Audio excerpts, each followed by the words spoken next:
먼저 영상 보시기 전에 구독, 좋아요, 알림 설정까지 부탁드립니다.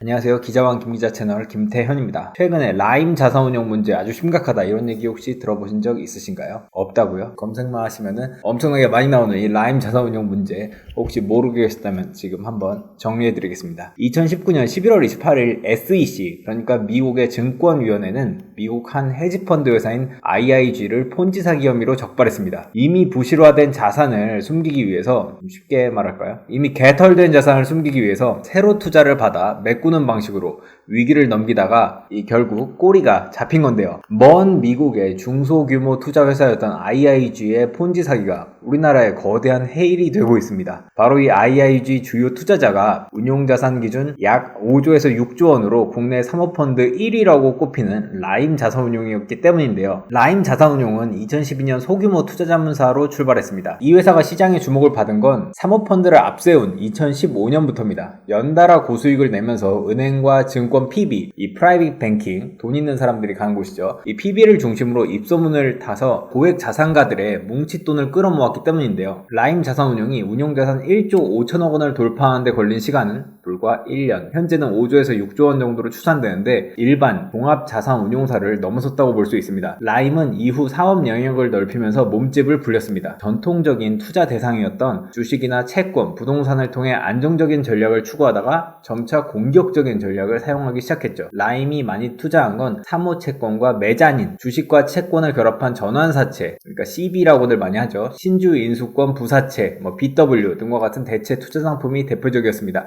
보통 이제 헤지펀드, 사모펀드들은 일반적인 주식이나 채권보다 더 공격적으로 옵션이나 이런 대체 투자 상품을 많이 투자하곤 하죠. 그래야 돈을 더 벌 수 있으니까. 사모채권은 자산운용사가 직접 발행회사와 계약을 맺는 채권으로 공모채권보다는 좋지만 자산 유동화가 어렵습니다. 국내 1위 사모펀드 라임 자산운용이 이 사기 미국 폰지 업체 IIG에 투자한 금액은 약 2,400억 원. IIG의 최대 피해자로 부각되고 있는데요. 더 큰 문제는 라임이 이렇게 IIG가 미국 폰지 사기를 당한 이후에 이 부실을 고객들에게서는 숨기기 위해서 다시 폰지 사기를 했다는 의혹이 일고 있기 때문인데요. 그러니까 내가 폰지 사기를 당했어요. 근데 이 의혹을 숨기기 위해서 내 고객들한테도 다시 폰지를 한번 더 치는 이런 마법을 부렸다는 의혹이 있는 거죠. 새로운 투자자들의 돈을 받아 이전 투자자들의 수익을 지급했다면 IIG뿐만 아니라 라임 자산운용도 폰지 사기가 되는 겁니다. 이 같은 의혹이 나오는 이유는 라임이 이미 부실이 결정난 한참 뒤에도 일반 투자자들이 이해하기 어려운 투자 기법을 동원해 부실화된 자산을 숨겼기 때문입니다. IIG 폰지 사기에 휘말린 문제 그리고 그 전에 터진 사건 때문에 현재 라임은 1조 7천억 원에 달할 정도로 펀드 환매 요청이 빗발쳤지만 환매 중단을 선언했습니다. 환매 중단 선언에 오히려 펀드런 그러니까 뱅크런처럼 다 환매해달라고 이런 펀드런 사태로 비화될 조짐조차 보입니다. 라임은 1조 7천억 원을 당장 환매해줄 수는 없지만 4, 5년 기다리면 본전의 90%까지는 찾을 가능성이 있다는 입장인데 이것도 금융당국에서는 믿을 수 없는 말이다라는 입장이라서 서로 말이 엇갈립니다. 이 문제도 이제 나중에 다시 한번 짚어보겠습니다. 라임 자산운용이 본격적으로 문제가 된 건 2019년 7월부터였는데요. 2019년 7월은 IIG 문제가 터지기 훨씬 전입니다. 그러니까 11월에 터졌으니까 4개월 전이죠. 당시 라임 자산운용은 전혀 다른 사건으로 인해 주목받고 있었습니다. 바로 이 엄청난 사태의 핵심 인물로 꼽히는 라임의 CIO, 최고 투자 책임자였던 이종필 부사장 때문이었습니다. 이 부사장이 라임의 펀드 자금으로 전환사채를 사들인 이 코스닥 상장사 디스플레이 장비 전문 업체 리드라는 회사가 있어요. 이 리드의 횡령 혐의에 같이 연루됐기 때문입니다. 2015년 코스닥에 상장한 리드는 최대 주주가 여러 번 바뀌는 과정에서 3,000원대였던 주가가 2019년 2만원을 찍습니다. 이 2만원 이상으로 잠깐 치솟았지만 이후 하락이 계속돼 현재 753원에 거래 정지 중입니다. 라임은 리드의 전환사채를 매입하는 방식으로 최대 주주에 올랐는데요. 2016년 7월 리드 부회장 박아무개 씨 등이 리드를 매각하고 경영권을 넘기는 과정에서 회사 돈 800억 원을 빼돌린 혐의를 받고 있습니다. 박 부회장 등의 횡령액은 약 200억 원대로 처음엔 알려졌지만 검찰의 수사 결과 약 800억 원까지 그 횡령 혐의가 늘어나는데요. 수사는 리드에서 최대 주주로 올라선 라임까지 번졌습니다. 이 라임의 이종필 부사장이 핵심 인물이죠. 2019년 10월 서울 남부지검의 증권범죄합동수사단이 라임 임원과 자택까지 압수수색에 나섰습니다. 이 과정에서 실질적 운용을 맡은 이종필 부사장이 횡령 과정에 깊숙이 개입했다고 판단하고 11월 13일 구속영장을 청구했습니다. 라임이 리드가 발행한 500억 원 규모의 전환사채 중 절반가량을 인수했는데도 이를 공시하지 않았기 때문인데요. 그러니까 리드가 횡령을 800억 원까지 하는데 그 최대 주주였던 라임이 일정 부분 뭔가 있었던 거 아니냐 뭐 이런 거였죠. 11월 15일 이종필 부사장의 영장 실질 심사 날 그는 황당하게도 법원에 출두하지 않습니다. 그리고 잠적해버렸습니다. 법원은 즉시 이 부사장의 구속영장을 발부했습니다. 법원은 즉시 이종필 부사장 구속영장을 발부하면서 그는 지명 수배자가 됐죠. 지금 혹시 아시는 분 신고해주세요. 112. 원래는 통상 영장 실질 심사일에 한 번 불출석을 할 시 한 번 정도는 재출석 요구를 한다고 합니다. 그러니까 한 번 안 나오면 다시 나오세요 하고 이렇게 통보는 한번 해준다는 거죠. 그리고 안 나오면 그때 지명수배를 때리거나 뭐 이러는데 이종필 부사장은 재출석 요구 없이 당일 구속영장을 발부해서 그의 혐의가 이미 상당히 소명됐다고 볼 수 있습니다. 현재 이종필 부사장은 개인 사모펀드를 통해서 라임 운용펀드가 보유한 우량자산을 저가에 매수하는 방식으로, 그러니까 이게 무슨 말이냐면 현재 이종필 부사장은 또 다른 혐의도 있는데요. 그러니까 개인 사모펀드를 통해서 자기가 갖고 있는 또 다른 펀드를 통해서 라임이 운용하는 펀드에 보유한 우량자산을 이걸 저가에 자기 걸로 매수하는 겁니다. 그렇게 100억 원대의 자금을 빼돌려온 정황도 포착됐다고 알려졌는데요. 라임 운용이 투자한 자산 가치가 크게 증가하면 이런 자산을 이종필 부사장이 보유한 사모펀드로 싸게 사는 방식으로 시세 차익을 얻은 것이죠. 1조 7천억 원에 달하는 라임 사태 주범으로 꼽히는 이 부사장, 그는 비록 잠적했지만 그의 비리는 갈수록 수면 위로 나오고 있는데요. 라임 자산운용은 리드 외에도 평소 의혹의 시선을 받아왔다고 합니다. 일요신문 보도에 따르면 라임 자산운용은 투자했던 종목 중 일부가 주가 관리, 그러니까 주가 좀 관리한다 뭐 이런 말 있잖아요. 그러니까 주가 조작을 순화해 부르는 용어죠. 이런 주가 관리가 세게 붙었던 곳으로 세력이 붙었다는 말이 공공연히 나왔을 정도라고 합니다. 이종필 부사장 등 라임 자산운용의 수사가 여의도 내 다른 상장 종목으로, 그러니까 라임이 투자한 종목으로 확대될 여지가 있다는 얘기도 나오고 있는데요. 현재 이 부사장은 잠적한 이후 해외 출입국 기록이 없어서 국내 어딘가에 숨어있을 가능성이 높다고 보여집니다. 그러니까 지금 주변을 둘러보시고 있으면 바로 112.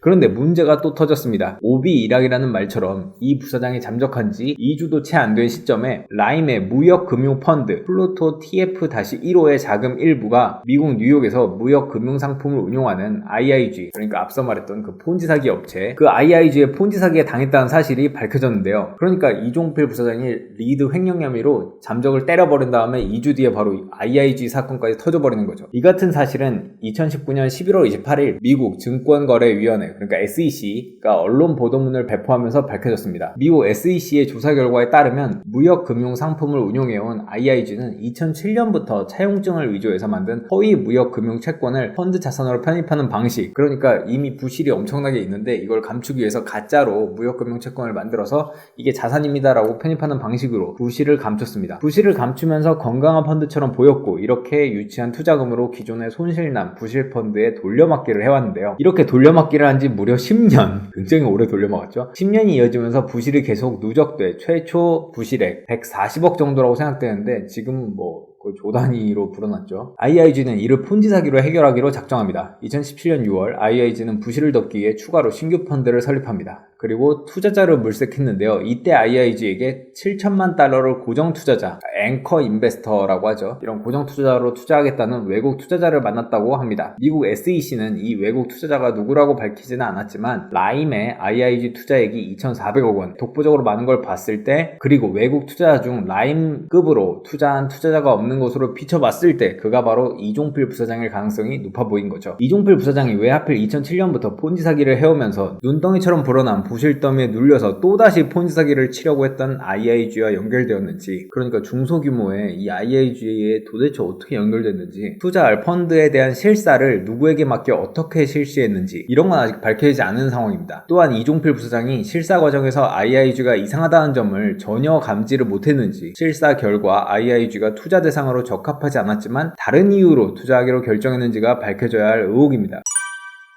이종필 부사장이 언제 IIG의 폰지 사기를 처음 알게 됐을까요? 미국 SEC는 IIG가 폰지 사기에 연루됐다면서 2019년 11월 26일 펀드 라이센스를 취소합니다. SEC의 조사는 결과 발표 최소 1년 전인 2018년 11월경에는 시작됐을 가능성이 높은데요. IIG는 최대 투자자인 이종필 부사장에게 펀드 부실 문제를 알렸을 가능성이 있는 만큼 최소 11월부터는 알게 될 가능성이 생깁니다. 또한 라임은 2019년 6월에 무역금융펀드, 그러니까 플루토 TF-15 1호 여기에서 IIG 펀드에 투자한 지분 일부를, 그러니까 이건 사기당한 지분이죠. 이 지분을 싱가포르의 한 회사에 넘기고 약속어음 형태로 투자 자산을 바꿨습니다. 그런데 이렇게 떠넘겼다고 어쨌건 라임 자산운용의 피해자들은 안심할 수 있을까요? 그건 솔직히 불명확합니다. 2019년 10월 라임 자산운용은 펀드 환매 연기 사태가 벌어진 뒤에 기자 간담회를 열었는데요. 이때 펀드의 재구조화를 통해서 3년에서 5년 정도 기다리면 해외 무역 금융 펀드에서 40% 손실이 나도 투자 원금의 90%는 건질 수 있다고 설명했습니다. 하지만 라임이 지분은 넘겼지만 과연 어떤 계약으로 넘긴지 알 수 없는 상황이라 이 말을 전적으로 믿긴 힘들죠. 특히 약속어음의 조건이 공개 안 됐기 때문인데요. 막상 이 조건을 까보면 싱가포르 업체는 리스크를 하나도 지지 않고 IIG에서 돈 받으면 준다 뭐 이런 형식적인 계약에 불과할 수도 있기 때문이죠. 뿐더러 극단적으로는 싱가포르 업체는 쉘, 그러니까 껍데기에 불과할 수도 있고 페이퍼 컴퍼니일 수도 있고, 이 말을 전적으로 믿긴 힘듭니다. 특히 싱가포르 업체도 거액을 투자하기 전에 당연히 엄청난 손실이 발생할 수도 있을 텐데 그 펀드를 실사를 했을 텐데, 만약에 실사를 했다면 IIG 부실을 SEC가 파악해서 수사가 한창인 시점인 만큼 이 시점에 부실을 이 싱가포르 업체도 알아챌 가능성이 높다고 봐야겠죠. 싱가포르 업체도 위험 부담이 있는 계약을 하지 않았을 가능성이 높기 때문에 이 계약만 믿고 있긴 어렵습니다. 중앙일보 보도에도 금융당국도 라임 측에 40% 손실을 나도 원금 90%를 건질 수 있다던 말은 실현 가능성이 없어 보인다고 했고, 이 말도 라임 측 계약만 믿고 있긴 힘든 이유입니다. 또한 라임과 라임 상품 판매사들은 무역 금융 상품의 경우 영국 로이드 등 재보험사의 보험을 들었기 때문에 손실이 나더라도 90% 정도는 보전을 받을 수 있다고 말하지만 이 말도 그대로 받아들이긴 어렵다는 게 업계의 시각입니다. 재보험 업계에선 IIG처럼 금융사기에 해당하는 사례는 재보험사들이 보장을 안 할 가능성이 큰 것으로 보고 있기 때문인데요. 라임의 설명대로 원금을 보장받는 게 쉽지 않아 보입니다. 어쨌건 이 부사장 주도하에 갑작스럽게 투자 지분을 싱가포르 회사에 처리한 것을 비춰볼 때 이 시점에서는 IIG에 투자한 펀드가 폰지 사기 혹은 최소 부실이 심한 자산인 것을 인지했다고 볼 수 있는데요. 즉 이 부사장이 IIG 폰지 사기 업체인 걸 인지한 시점은 대략 2019년 5월경 혹은 그 전일 수도 있죠. 5월경인 것으로 유추해 볼 수 있습니다. 사실을 인지한 뒤 이 부사장은 2019년 5월 늦어도 6월 초에는 IIG 폰지 사기로 인한 무역금융 펀드의 투자 손실에 대한 대책을 다급하게 세우기 시작했던 것으로 보입니다. 그래서 자산 일부도 싱가포르에 넘겼겠죠. 물론 싱가포르에 넘긴 것만으로 부실 자산 문제가 해결된 게 아닙니다. 당연히 수익률도 있고 고객 돈을 돌려주기도 해야 되고, 그리고 당장 자산운용 보고서에 우리 IIG라는 폰지 사기 업체에 제대로 당했다, 나 뇌수술 당했다 뭐 이렇게 쓸 수는 없잖아요. 그런 문제는 별개이기 때문에 이제 대책을 세워야 되는 거죠. 라임 펀드 중에 아시아 무역금융 전문 운용사인 트랜스 아시아 프라이빗 캐피털의 헤지펀드에 투자하는 라임 아시아 무역펀드 1호의 만기가 2019년 11월 18일로 다가와서 이게 청산 예정이었습니다. 이종필 부사장은 2019년 9월 초에 이 모펀드, 그러니까 엄마 펀드를 환매를 하고 확보한 상환자금 약 50억 원을 2019년 9월 18일 IIG 폰지 사기를 당한 플루토 TF-1호에 넣었습니다. 그러니까 쉽게 설명하면 정상적으로 만기돼서 이제 청산될 펀드의 돈을 다시 사기당한 펀드에다가 다시 넣은 거죠. 이런 식으로 폰지 사기에 당한 라임은 다시 폰지 사기를 하게 되는데요. 그런데 이종필 부사장은 IIG 폰지 사기를 당한 피해자면서 이를 은폐한 뿐만 아니라 한술 더 뜨기 시작합니다. 그러니까 IIG 폰지 사기를 당한 이 플루토 TF-1호만 폰지 사기를 다시 치는 게 아니라 멀쩡한 라임 펀드들에서 자금을 막 빼내서 이런저런 이유로 부실하게 된 다른 펀드들에도 마구 돈을 넣기 시작한 거죠. 이 적극적인 돌려막기를 하기 시작하는데 대표적인 사례로 정상 펀드였던 라임 크레디트 인슈어런스 무역금융 펀드의 상당 부분도 부실 펀드인 라임 플루토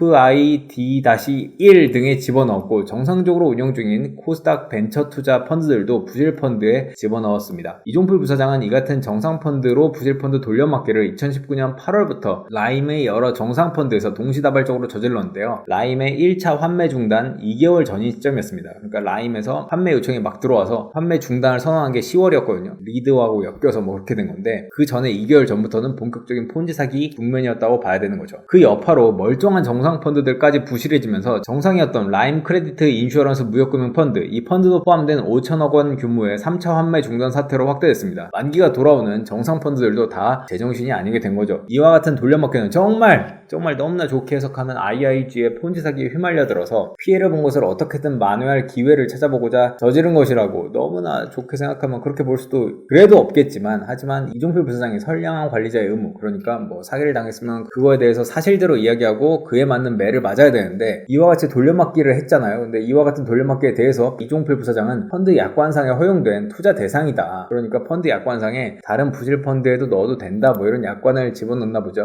이 어이없는 답변을 생각해 볼 때 이종필 부사장이 공격적으로 판매한 펀드들이 예기치 않은 장애물에 부딪혀서 부실하게 되었을 때는 정상 펀드로 부실 펀드 돌려막기를 하겠다는 생각을 처음부터 갖고 있었던 거 아니냐, 뭐 이런 생각을 당연히 하게 되는 거죠. 진실은 범인만이 알고 있다는 말처럼 이종필 부사장이 잠적한 상태에서 위에서 열거한 수많은 의혹들이 풀릴 수가 없고 라임 사태의 실체적 진실이 밝혀질 수가 없는 상황입니다. 이런 거는 이종필 부사장이 나와야 해결이 될 수 있는 문제겠죠. 그렇다고 하더라도 감독당국, 그러니까 금융감독원 등 최소한 미국 SEC에 협조 요청을 해서 IIG 조사 과정에서 드러난 사실들을 파악할 필요가 있다고 보입니다. SEC는 IIG 조사를 했기 때문에 더 자세한 내용을 많이 알고 있겠죠. 언론에 밝히지 않은 더 자세한 내용을 알고 있을 텐데 이런 걸 이종필 부사장이 확보해야 이종필 부사장이 비록 달아났지만 그의 혐의를 좀 더 밝히는데 수월하지 않을까, 그렇게 봅니다. 또한 라임의 조사 인력을 더 신속히 투입해서 남아있는 자료와 데이터 분석을 통해서 이종필 부사장이 저지른 위법 행위가 무엇인지를 파악할 필요가 있다고 보여지는데요. 지금 개인 투자자가 약 4,000명 이상, 그리고 한 명당 평균 피해액이 2.5억 이상이라고 보여지는데 이게 뭐 TSR 계약이라고 좀 복잡해요. 증권사, 그러니까 뭐 예를 들면 뿅뿅 증권사하고 라임 자산운용이 있으면 이 증권사하고 라임 자산운용 사이에 TSR 계약이라고 이런 계약을 맺어요. 무슨 수수료하고 뭐 이런 걸 이 증권사는 자산운용사의 이 자산을 담보로 잡고 뭐 이 담보로 레버리지를 더 일으키는 뭐 그런 방식인데, 아주 쉽게 설명하면 이것 때문에 개인 투자자들의 돈으로 이 자산들을 산 거잖아요. 실소유주만 보면 이 투자자들이 이 자산의 주인은 맞잖아요. 근데 이 TSR 계약 때문에 이 명의자가 증권사로 돼 있는 겁니다. 이거 복잡해서 대략적으로 설명한 거예요. 그래서 이 펀드가 청산이 된다고 하더라도 TSR 계약 때문에 이 명의자인 증권사가 먼저 돈을 차지하게 되어 있습니다. 그래서 6천억 원도 만약에 안 남아 있다고 하면은, 그래서 개인 투자자들은 이 돈을 다 날릴 위기에 처해 있는 거죠. 이 펀드의 돈이 원금까지 가면 좋겠지만 그 이하 혹은 뭐 반토막 나면은 증권사는 원금 다 찼는데 이 실소유주인 내 돈으로 저 자산 샀잖아 라고 해도 그 TSR 계약 때문에 이 증권사만 돈을 먼저 찾게 됩니다. 1순위인 거죠. 그래서 이 황당한 상황 때문에 지금 현재 말도 많고 욕도 많은데, 이 상황을 빨리 해결하기 위해서는 이 조사나 수사를 통해서 얼마나 부실하게 됐는지, 얼마나 찾을 수 있는지 이런 걸 더 면밀하게 파악을 해야겠죠. 그래서 더 빠른 수사가 필요하다, 제가 뭐 이렇게 말씀을 드리는 거고요.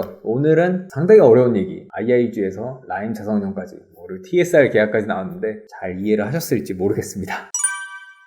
세 줄 요약하자면 이종필 부사장이라는 사람이 있는데 그 사람은 처음에는 리드라는 코스닥 업체에서 횡령 혐의에 엮여 있다고 보여졌는데 이 사람이 잠적하고 2주일 뒤에 SEC 미국 증권거래위원회에서 IIG가 폰지 사기 업체란 걸 밝혀집니다. 두 번째, IIG 이 폰지 사기 업체에 가장 많이 투자한 건 라임 자산운용이라는 한국의 투자회사인데 여기에는 개인 투자자의 돈이 엄청나게 많이 들어가 있습니다. 그리고 이 IIG 투자에는 이종필 부사장이 핵심 인물이고 이 투자를 하는 데 있어서 어떤 결정 과정을 거쳤는지 그것도 아직 의혹에 휩싸여 있죠. 세 번째, 이 TSR 계약 때문에 개인 투자자들이 돈을 찾을 가능성이 얼마나 되는지도 모르겠고, 이 라임 자산운용은 3에서 5년 기다리면 원금 90%까지는 찾을 수 있을 것이다 라고는 하는데 과연 그게 사실대로 될지는 아무도 모른다. 수사가 더 본격적으로 시작되고 이 한국에 있는 이 이종필 부사장을 잡아야 된다, 뭐 이런 얘기였습니다. 마지막으로 이종필 부사장의 행적을 아시는 분이 있다면 전화 112 혹은 뭐 저한테라도 연락주세요. 제가 대신 신고해드릴게요. 다음에는 이 IIG라는 업체는 어떻게 폰지 사기를 쳤는가, 뭐 그 얘기를 한번 다뤄보도록 하겠습니다. 머나먼 미국 얘기 과연 관심 있을지 모르겠는데요. 한번 보시죠. 끝.